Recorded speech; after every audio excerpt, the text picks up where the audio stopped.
12.3 비상계엄 당시 계엄 해제 표결 방해 의혹을 받는 추경호 국민의힘 의원에 대한 영장실질심사가 다음 달 2일에 진행됩니다. 민주당은 국민의힘을 향한 내란 정당 공세를 펼치고 있고 국민의힘은 빈 껍데기 구속영장 청구라며 영장 기각을 확신하고 있는데요. 정치권 이슈 장현주 민주당 부대변인, 김기흥 국민의힘 미디어 대변인과 얘기 나눠보겠습니다. 어서 오세요. 안녕하세요. 네, 12.3 비상계엄 당시 계엄 해제 표결을 방해한 혐의를 받는 추경호 전 국민의힘 원내대표의 영장심사가 다음 달 2일에 진행됩니다. 공교롭게도 계엄 1년이 되는 12월 3일 새벽쯤에 이제 영장 결과가 나올 것 같은데요. 간단히 어떻게 예상하시는지 듣겠습니다. 일단 추경호 의원에 대해서 구속영장 실질심사가 12월 2일 오후 3시 정도에 열린다라고 하더라고요. 아마 그렇게 되면 12월 3일 새벽 또는 오전에 돼서야 그 결과가 나올 수도 있겠다라는 예측이 나옵니다. 따라서 국민들께서 보실 때는 사실 불법 계엄이 있은 지 딱 1년 만에 추경호 의원에 대해서 영장에 대한 결과가 나오는 그런 기점이 된다라는 부분이 참 의미가 있다라는 생각이 드는데요. 사실 추경호 의원 같은 경우에는 당시에 국회에서 비상계엄 해제 표결 해제 표결을 방해하려고 했던 것 아니냐라는 의혹을 받고 있습니다. 특히 그 12월 3일 날 밤에 11시 22분경에는 윤석열 전 대통령으로부터 전화를 받고 2분 넘게 통화했던 이런 부분들이 있거든요. 그런 부분들과 연관성을 특검이 잘 소명할 수 있다라고 한다면 저는 구속영장이 발부될 가능성이 매우 높은 것 아니겠나라고 판단하고 있습니다. 예, 12월 3일 계엄 1년이 되는 새벽 즈음에 당시 원내대표의 구속 여부가 판가름된다. 국민의힘에선 촉각을 곤두세울 수밖에 없는데 어떻게 예상하세요? 저는 기각이 200%로 기각된다 이렇게 확신하고 있습니다. 그 이유는 지금 장현주 변호사께서 말씀하신 대통령과의 통화 이후에 추경호 당시 원내대표가 어떤 행동을 했느냐 당사에 있다가 국회 쪽으로 바꿨습니다. 그렇다면 표결을 방해할 목적이라고 한다면 국회에 있다가 당사로 옮겨야 되잖아요. 그 반대였기 때문에 그 맞지 않고 무엇보다도 표결을 방해받았다는 사람이 아무도 없습니다. 국민의힘 쪽에 아무도 없고 실질적으로는 한 18분이 본인의 의사에 따라서 표결에 임했죠. 그렇기 때문에 실질적으로 방해를 했던 혐의조차도 없고 무엇보다도 그 혐의 내용에 어떤 게 있냐면 추경호 원내대표가 대학교 2학년 때 계엄이 그 당시에 있었다. 그렇기 때문에 계엄의 위법성을 충분히 인식하고 있었다. 그런 내용도 있고요. 원내대표로서 당연히 민주당에 대해서 수많은 탄핵에 대해서 비판하고 또 원내대표로서 윤석열 당시 대통령과 만찬을 하는 사이에서 화이팅 같은 거 외칠 수 있는 거 아닙니까? 통상적인 것조차 계엄, 내란과 이렇게 얽매였기 때문에 상식적이지 않은 상황이다 이렇게 봅니다. 예, 두 분이 상반된 예측을 해주셨는데 이와 관련해 여야는 다른 사유로 사법부를 압박하고 있습니다. 관련 발언 듣고 오시죠. 만약 추경호 의원 구속 영장이 기각되면 그 화살은 조희대 사법부로 향할 것입니다. 조희대 사법부를 이대로 지켜볼 수 없다며 내란 재판부 설치 등 사법개혁에 대한 요구가 본물 터지듯 할 것입니다. 저는 기각될 것이라고 확신합니다. 국민의힘 국회의원을 비롯해 국민의힘 소속은 그 누구도 계엄 논의에 관여하거나 동의한 사실이 없습니다. 계엄 해제 표결을 방해받은 사실 전혀 없습니다. 네, 구속을 예상하는 정청래 대표, 영장이 만약 기각된다면 그 화살은 조희대 사법부로 향할 것이다 이렇게 경고하기도 했는데요. 정 대표 어떤 결과로 나오든 사법부 개혁에는 박차를 가할 것 같은데요. 어떻게 보세요? 그렇죠. 사실 추경호 의원에 대한 구속영장 실질심사의 결과가 어떻던지 간에 사실 민주당이 추구하고 있는 이 사법개혁의 물결은 거스를 수 없다라고 생각합니다. 추경호 의원에 대해서 영장이 발부될 가능성이 저는 매우 높다라고 보고 있는데 만약에 기각이 된다라고 하더라도 추경호 의원이 받고 있는 혐의가 사라지는 것은 당연히 아닙니다. 특검은 계속해서 수사를 할 것이고 결국에는 저는 만약에 영장이 발부되지 않는다고 할지라도 불구속 상태로 재판에 넘길 것이라고 예상을 하고 있거든요. 그렇기 때문에 사실 영장이 발부될 가능성이 매우 높지만 그렇지 않다고 하더라도 추 의원이 받고 있는 혐의 자체가 사라지는 것도 아닌데다가 사실 민주당이 이야기하고 있는 이 사법개혁에 대한 부분은 국민들께서 가지고 계시는 이 사법부에 대한 불신에 대해서 이런 부분들을 해결하고자 하는 노력의 일환입니다. 됩니다. 그렇기 때문에 영장 발부 여부와는 뭐 전혀 관계없이 추진이 될 것이라고 보이고요. 특히 지금 관련해서 조희대 대법원장의 이 사법부가 국민들께 어느 정도의 신뢰를 잃고 있고 그 부분이 흔들리고 있다라는 부분들에 대해서는 많은 분들이 말씀해 주시는 부분이 있고요. 특히 관련해서 지금 지기현 재판부가 진행하고 있는 내란 수계 재판과 관련해서도 과연 이 재판이 제대로 진행이 되고 있는지, 너무 시간을 많이 끌고 있는 것은 아닌지에 대한 국민적인 우려도 분명히 존재합니다. 그런 부분들의 열망을 담아내서 민주당 입장에서는 할 수 있는 일, 특히 사법개혁과 관련된 부분들에 대해서는 앞으로 계속 박차를 가할 것이다라는 부분에 대해서는 변함이 없다라고 말씀드려야겠습니다. 네, 추경호 의원의 영장이 기각되면 조희대 사법부로 화살이 향할 네. 것이다. 이 말에 대해서 국민의힘은 정청래 대표가 사법부를 협박하고 있다, 이런 입장을 냈더라고요. 이게 만약에 발부가 되면 정의로운 사법부고 발부되지 않으면 적폐 그리고 내란 세력입니까? 그게 아니잖아요. 그렇다면 사법부가 왜 존재해야 됩니까? 본인들이 생각하고 프레임 잡아가지고 이게 곧 내란이고 당신들 내란 세력이다, 공모했다, 그리고 선전선동했다. 이런 내란을 통해서 파생되는 게 너무 많습니다. 내란 공모 있죠, 동조 있죠, 방조 있죠, 선전선동이 있습니다. 이런 걸 통해 가지고 사람들 이틀막 하는 거거든요. 무서운 사회입니다. 그렇기 때문에 계엄이 곧 내란인지 여부를 지금 법적인 판단을 받고 있는 와중에 끊임없이 제1야당에 대해서 내란 프레임을 통해서 얽어매가지고 해산을 시킨다는 겁니다. 지금 민주당, 이름은 민주지만 사실상 어떻겠습니까? 검찰청을 없애고 있습니다. 제1야당도 없애고 있습니다. 그리고 사법부의 수장도 내란 프레임을 해가지고 어떻게 합니까? 끌어내려고 탄핵과 특검을 운운합니다. 그리고 법원 행정처를 없애가지고요. 법관들의 인사 본인들 입맛대로 구성을 한다는 겁니다. 그리고 지기현 판사 결과가 늦는다고 해가지고 특별 내란 재판부, 내란 특별 재판부를 만든다는 겁니다. 그러면 사법부가 입법 권력과 행정 권력이 있는데 그것을 제어하기 위해서 상권 분립이라는 게 제도적 장치가 있습니다. 그러면 대한민국에 있어서 상권 분립은 없는 거거든요. 형해화된 겁니다. 이게 과연 민주주의인지 저는 물을 수밖에 없고, 최근에 이재명 대통령께서 사법부를 존중해야 된다, 그렇게 하면서 검사들을 감찰하지 않았습니까? 그럼 민주당의 이 행태는 사법부를 존중하는 행태인지 되묻고 싶습니다. 네, 계엄 1년인 12월 3일 추 의원의 구속 여부도 나올 것으로 예상이 되고, 또 김건희 씨의 결심 공판 구형량도 나옵니다. 국민의힘은 최근 비상계엄과 관련해서 대국민 사과 메시지가 나와야 한다는 요구가 당 내외부에서 나오고 있는데, 장동혁 대표는 어떤 입장일까요? 듣고 오시죠. 민주당의 의회 폭거와 국정 방해가 결국 계엄을 불러왔습니다. 그렇지만 결과적으로 많은 국민들께 혼란과 고통을 드렸습니다. 저는 그 책임을 무겁게 통감하고 있습니다. 이 모두가 결국 우리 당이 제대로 싸우지 못했기 때문입니다. 당내 분위기는 사과해야 된다는 분들이 더 많이 계십니다. 저랑 같이 메시지를 내실 의원님들이 좀 계시고, 제가 어제 20명 얘기를 했는데, 좀 그 정도는 좋게 되리라 생각합니다. 네, 들으신 것처럼 국내임 당내 소장파 의원들을 중심으로 비상계엄 1년 대국민 사과 요구가 계속 나오고 있습니다. 당 지도부가 결단하지 않으면 우리끼리라도 연판장을 돌리거나 메시지를 따로 내겠다라는 거예요. 이럼에도 불구하고 당 지도부 뭘 고민하고 있는 걸까요? 관련해서 아마 국민의힘 내부의 강성 지지자들의 눈치를 보고 있는 것 아닌가라는 생각 듭니다. 특히 장동혁 대표가 이야기를 했던 부분, 민주당의 폭거로 이해한 것이긴 하지만 결과적으로 책임을 통감한다라는 취지의 메시지가 나왔는데요.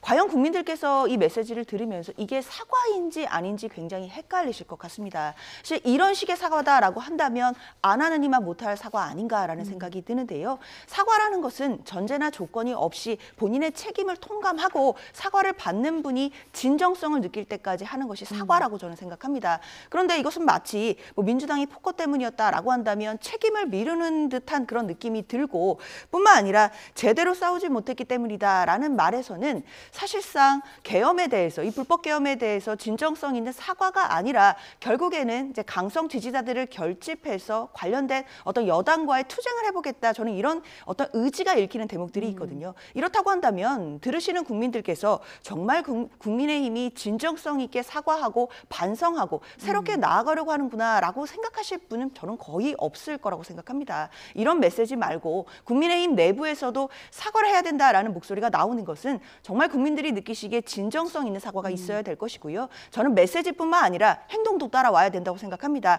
앞서서 장동혁 대표가 윤석열 전 대통령을 면회를 했었고 또 이른바 윤어게인 세력과의 어떤 관계에 대해서도 메시지를 낸 적이 있었습니다. 그런 메시지들에 대해서 저는 다시 한번 좀 재고할 필요가 있다라는 생각이 들고요. 윤석열 전 대통령과의 관계를 어떻게 절연할 것인지 이런 부분에 대한 확실한 비전을 내세우면서 진정성 있는 사과가 나와야 된다라고 생각합니다. 네, 윤 전 대통령과의 절연 메시지는 계속 나오고 있지 않은데 지금 장동혁 대표 고민할 수밖에 없는 이유가 지금 국민의힘 지지율이 박스권에 갇혀 있다. 이런 분석은 계속해서 나오고 있고 또 최근에 역대 가장 못한 대통령 1위를 윤석열 전 대통령이 차지를 했거든요. 이런 부분에 있어서 왜 윤 어게인과 절연하지 못하느냐 어떻게 생각하십니까? 우선적으로 당내 국민의힘의 지지율이 박스권에 있다는 부분에 대해서는 저희가 많이 반성해야 되고 쇄신해야 된다 봅니다. 다만 근데 국민의힘이 지지를 받지 못한 이유가 중도 쪽에서는 뭔가 절연을 못하느냐의 어떤 지적도 있고요. 또 당원들 중심으로는 이게 있습니다. 왜 지금 무도한 윤석열 대통령은 여하튼 탄핵 계엄을 통해서 파면이 됐습니다. 그리고 지금 법원에서 내란 혐의로 재판 중입니다. 그런데 이재명 대통령이 피고인 아닙니까? 그렇다면 재판을 중지시키고 그리고 결국은 재판을 아예 삭제하고자 해서 공소 취소하려고 하고 있고요. 대장동 일당과 어떻게 보면 7,400억 원이라는 범죄 수익을 국가가 공신력으로 어떻게 보면 세탁해 줬습니다.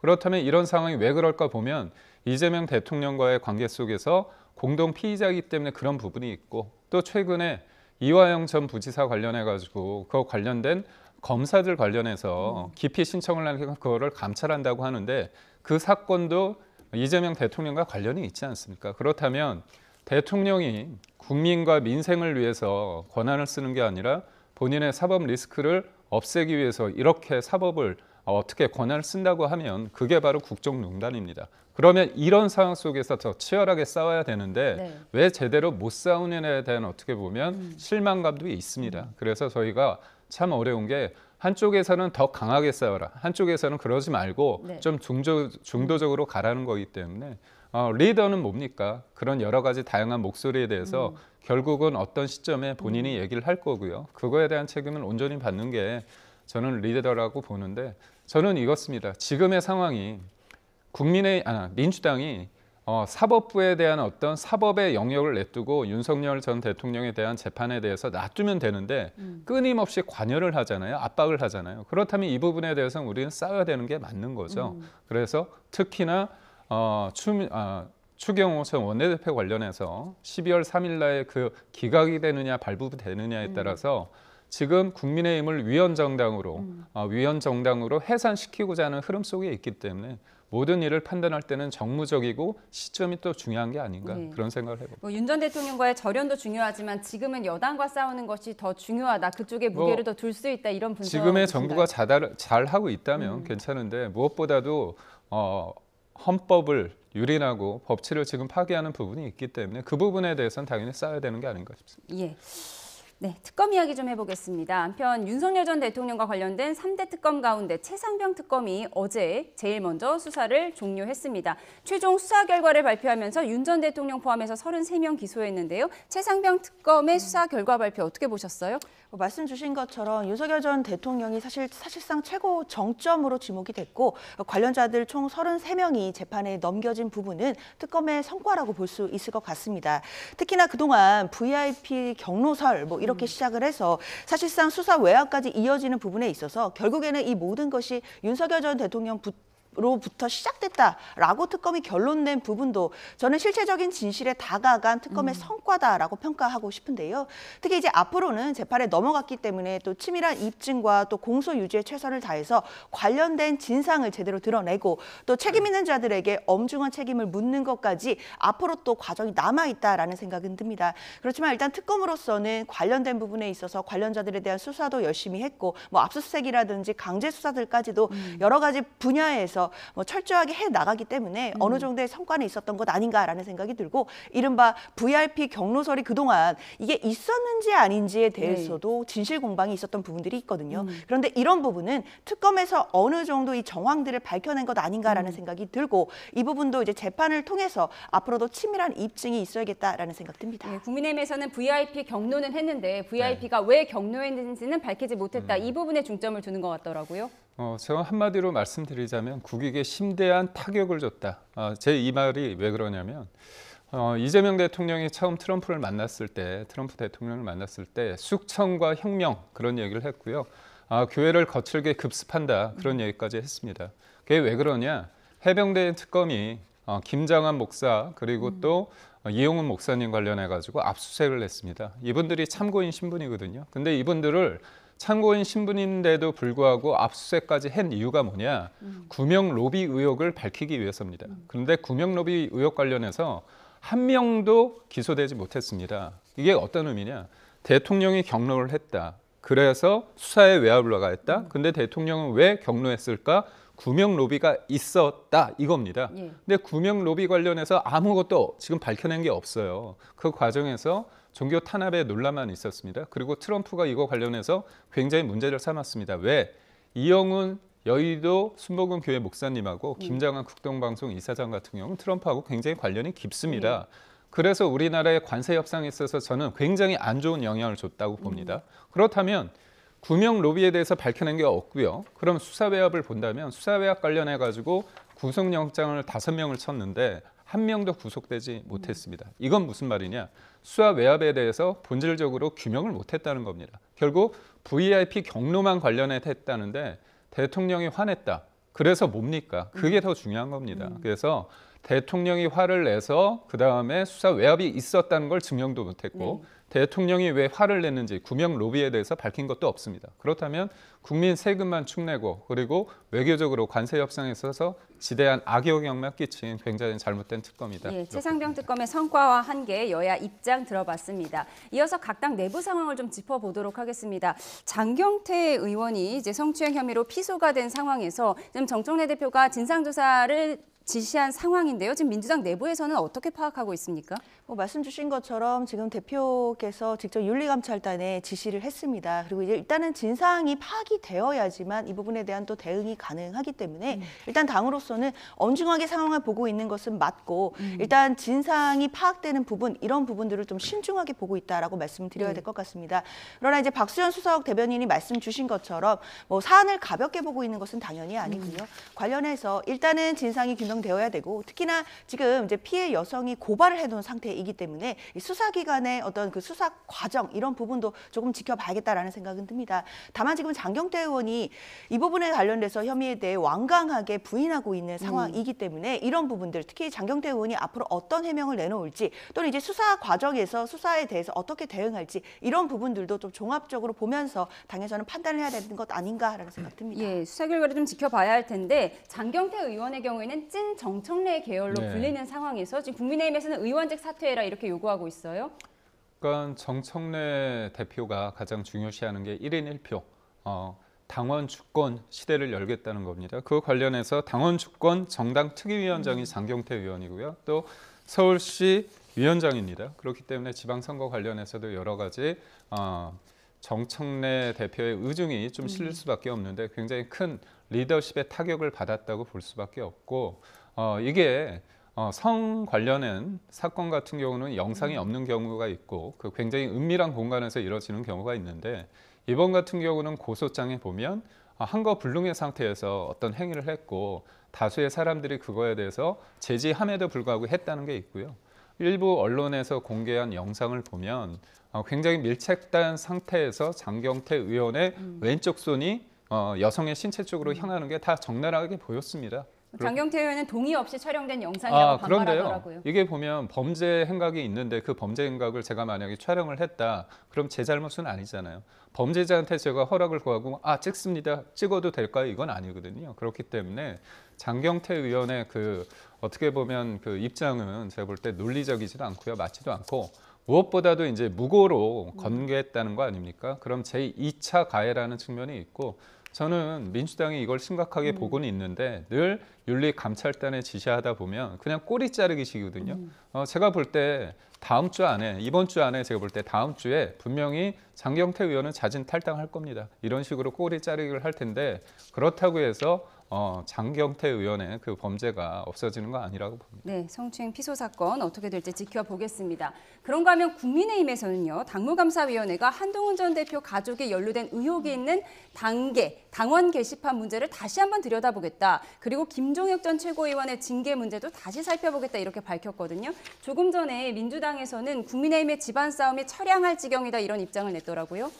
그렇죠. 사실상 이 부분 같은 경우에는 이른바 이제 친한계에 대해서 어느 정도 정리 수순에 들어간 것 아니냐라고 볼 수밖에 없을 것 같습니다. 지금과 같은 시점에 특히 국민의힘 내부적으로도 지금 장동혁 대표가 뭐 계엄에 대해서 사과해야 된다라는 또 요구를 받고 있는 이런 중이거든요. 그런 상황에서 사실상 친한계라고 할 수 있는 김종혁 전 최고위원에 대한 징계를 재착수한다든지 아니면 단계, 뭐 이른바 단계 사건과 관련해서는 결국 한동훈 전 대표에 대한 어느 정도의 공격이 있는 것 아닌가라는 생각이 드는 그런 또 시점이기 때문에 사실 지금 같은 예민한 시점에 굳이 이 문제를 꺼낸다는 것은 결국 지방선거를 앞두고 친한계에 대해서 압박을 하겠다라는 의도가 깔린 것으로 봐야 될 것 같습니다. 특히 이 과정에서 만약에 한동훈 전 대표가 뭐 당원권 정지라든지 이런 부분에 중징계를 받게 된다라고 한다면 사실상 내년 지방선거에서 또는 이제 보궐선거에서 국민의힘에서 공천을 받을 수가 없는 상황에 이르게 되거든요. 그렇게 되면 사실상 정치적으로 굉장히 곤란한 처지에 빠질 수 있다라는 점이 있기 때문에 그런 부분을 고려한다라고 한다면 결국 국민의힘 내부의 계파 갈등, 나아가서는 집안 싸움이 다시 한번 불이 지펴지는 것이다라고 봐야 될 것 같습니다. 예, 왜 이렇게 민감한 시점에 국민의힘이 집안 싸움을 드러내느냐 이것이 민주당의 입장입니다. 어떻게 반박하시겠어요?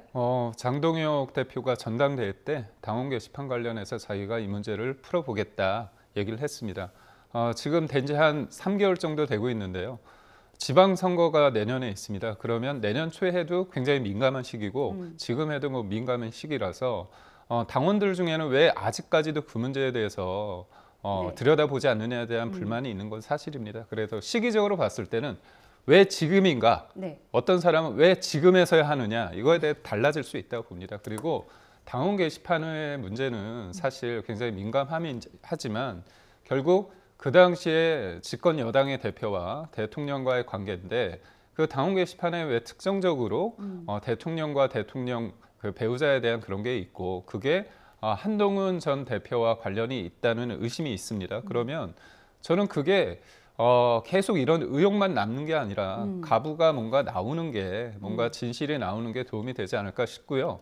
저는 좀 아쉬운 건 뭐냐면 한동훈 전 대표 측에서 만약에 가족이 했다고 하면 그거를 저는 인정을 하고 사과를 하면 될 일이다. 그리고 저는 그 당시에 여러 논란이 있을 때 사과를 하더라도 저는 한동훈 전 대표, 당시 대표가 그것 때문에 내려올 필요는 없다 얘기까지 했습니다. 그래서 한동훈 당시 대표를 끌어내리고자 저는 당원 게시판 문제가 불거진 게 아니라 네. 오해가 있습니다. 그렇다면 그 오해를 푸는 방식에 있어서 간단하거든요. 뭐 가족이 했다면 그 가족이 했는지 아닌지는 물어보면 되는 거잖아요. 그래서 굉장히 정치적으로 정무적으로 쉽게 풀 수 있는 문제인데 계속 이게 서로 간에 분란이 일으킬 수 있는 악재로서 계속 되어 왔고요. 그렇다면 지금 정도에서는 이 문제를 좀 명쾌하게 매듭을 짚고 나가야 된다는 그 목소리가 있는 게 현실입니다. 예, 깨끗하게 오해를 정리하자는 취지이지 친한동훈계를 축출하려는 것이 아니다라고 설명을 하셨습니다. 지금까지 장현주 민주당 부대변인, 김기훈 국민의 미디어 대변인과 전국 이슈 살펴봤습니다. 고맙습니다.